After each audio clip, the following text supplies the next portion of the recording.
Hello, in this video I'm gonna show you how to reset connectivity settings on GoPro Fusion 360.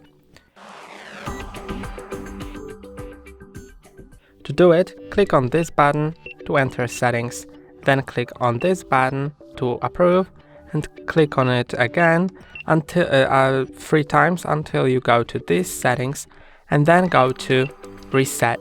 Now you can click on OK and go down and click on OK to reset. Now it will take a while, and after that your GoPro connection will be reset and you should be able to reconnect.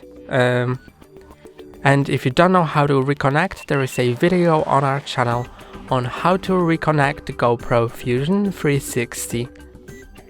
That's all for today. Don't forget to like and subscribe. See you next time.